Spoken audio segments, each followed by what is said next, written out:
Let's continue with, I think, the third chapter. They're not numbered. The Serengeti sucks. It was after 7 when I finally heard the doorbell ring. I ran to the living room just as my father was coming inside. How's Mick? Is he okay, Pop? Is he going to be all right? My father didn't answer. Instead, he put his arms around me and pulled me close. Then he sort of cradled my head in his hand, real gentle, like I would break. It made me scared as anything. I tried to push away to see his face, but he wouldn't let go. I pushed once more, only harder this time.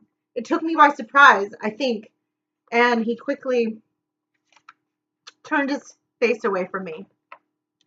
But not before I saw him wipe his eyes on his coat sleeve. I froze with fear. Pop!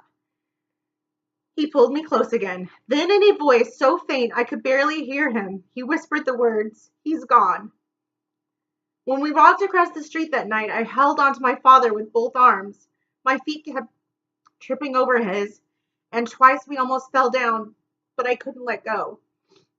The house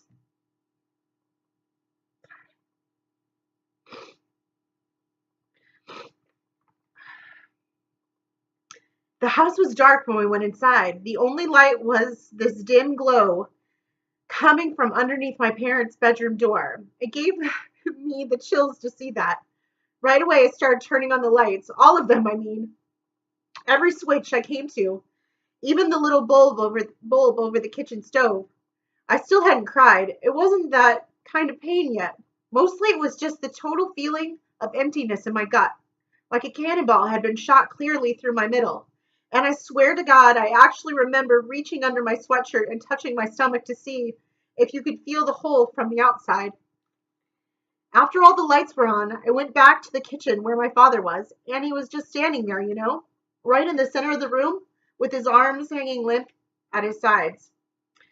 He sat down for a second, then got right up again. I should go check on your mother. The doctor gave her some kind of pill to help her sleep.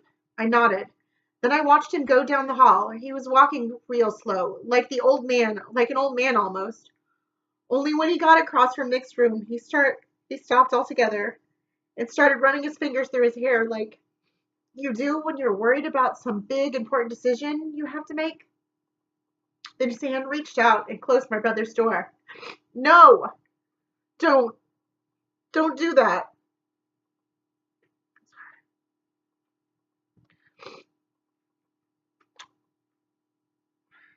I don't want you to do that, I screamed. Pop pulled his hand away so fast it was like the doorknob had caught on fire. I ran to where he was standing. Please, Pop, I begged, please. I pushed Mick's door open again. Please. My father broke down then, heaving these terrible sobs into his hands. I went numb when I heard that. Should have worn waterproof mascara.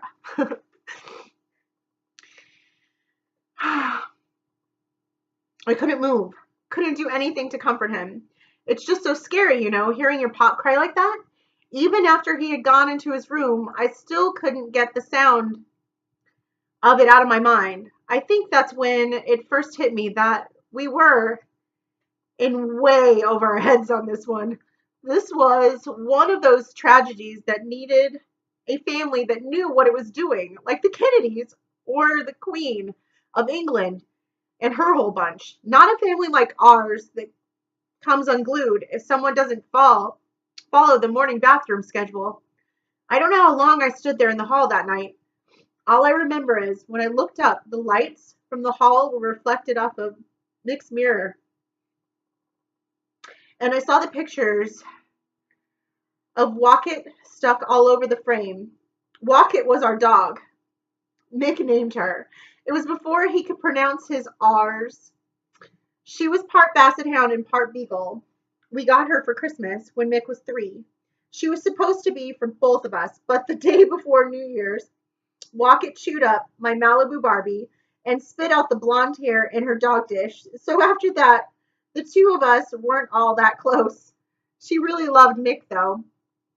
She followed him around like a shadow, practically, And when he finally started kindergarten, she'd carry his favorite stuffed animal, the dirty skunk named Stinky, in her mouth all day until he got home. Wocket was more like a friend to Mick than a pet. He actually discussed things with her, and instead of teaching her dog tricks, he taught her human stuff, like how to untie his shoelaces and open the bathroom door. He always taught her to wear a he also taught her to wear a red cowboy hat, with which sounds stupid, I guess, but Wocket really came to love that hat. In the morning, she wouldn't go outside until Mick put it on her head and pulled her ears through these special slits he had cut on the sides. It's been over a year since we had to have her put to sleep. She had bone cancer, and she was in a lot of pain, so it's not like we had a choice or anything. We all went to the vet with her that day, but Mick was the only one who went in the room with her when it happened.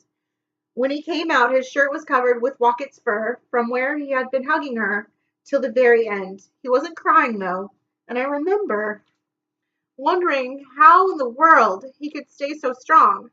The next afternoon, after Gilligan's Island, the clock in the living room started to chime, and Mick automatically got off the couch to go fix Wocket her dinner.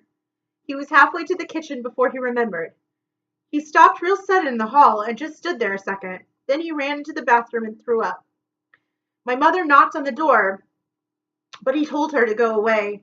As soon as she'd left, he went to his room and didn't come out for hours. That night, Nick came to the dinner table wearing Wocket's red cowboy hat on his head. It wasn't on purpose, I don't think. He'd been wearing it all afternoon and had just forgotten it was there. He talked about her the whole time we ate, telling us his favorite Wocket stories and all. Then after dinner, he took me back to his room and showed me this little pile of her fur he had collected off the rug, and his shirt and other places. He'd put it in a baggie and had it on display on his bookshelf. It was just so touching.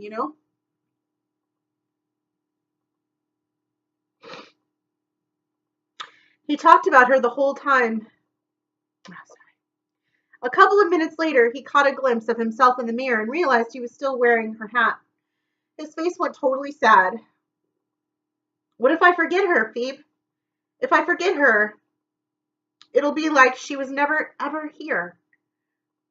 So that night, me and Mick went through all the family albums, finding pictures of Wocket and sticking them into the sides of his mirror to make sure he'd never forget. He didn't either. From then on, whenever he went to his room, the first thing he'd do was look at that mirror. Hiya, Wocket. How you doing, girl? He'd say. You doing okay today? And I don't think I ever loved my brother more than when I heard him talk to those pictures. I swear to God, I don't. It's weird remembering that now, because after the accident, I was never once tempted to look through our family albums for pictures of Mick. In fact, looking at his pictures made me feel sick inside.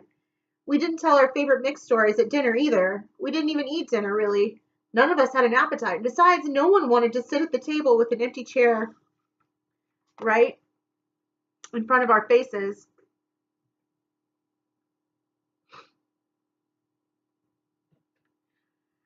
So we mostly just ate cereal standing up if we got hungry, which was never, so no problem. Our lives got simpler in other ways too. Like we didn't talk that much because nothing seemed important enough to say. And even though the TV was always on, we almost never sat down to watch it. Every show seemed stupid. Even the news seemed stupid. Pop and I did try to watch the Discovery Channel one night, but it was all about the Serengeti Plain in Africa. And every scene had some animal being killed by some other animal. We turned it off just as the cheetah was about to pounce on one of those springy little antelope things. I mean, who needs to see that? The Serengeti sucks, I said. Usually I don't say sucks. It's in front of my father. He thinks it's crude. But this time he nodded and said, yeah, it does. We both went to bed then. It was 8 o'clock. My mother was already asleep, by the way. The pills the doctor had given her were still working their magic. By the third night, her schedule had become pretty predictable. She'd take a pill right about 6:30, and she'd be out like a light by 7. I wouldn't see her again until 10 or 11 the next morning. She was in her pajamas all the time. She didn't comb her hair, and her face was always puffy from a combination of sleep and crying. It was pretty depressing, but I couldn't really blame her for wanting to be knocked out. I mean, grieving isn't exactly the kind of activity that makes you want to leap out of bed in the morning and get up and at 'em. I used to think that when someone dies, the family stays real busy making arrangements, but for us, it wasn't that way at all. Since Mick had always wanted to be cremated, it was going to be a few days before we'd have his ashes back for internment. Another name for burial, I learned. Meanwhile, there was a memorial service to plan, but after only one meeting at the house with our minister, even that had been taken care of. We did get a lot of phone calls, though. Like, I talked to my Nana from Florida almost every day, practically. She was planning to stay with us after the memorial service, and she was all worried about idiotic stuff like plane arrivals and how long she could stay. But no matter who called or for what reason, sooner or later, they almost always got around to saying something about God and how he had a plan for Mick and all. That's when I'd say I had to go and I'd hang up on them. I mean, forgive me, okay? But even now, I don't feel like giving God a big pat on the back for his wonderful plan. I answered the doorbell once in a while. It was usually a neighbor with food, which really killed me because, like I said, we had no appetite. But still, Mrs. Fisher brought potato salad, and Miss Pinsky brought a ham and potato casserole, and Zoe's mom dropped off potatoes au gratin, and Mrs. Davenport from Pop's work sent over something labeled mashed potato bake.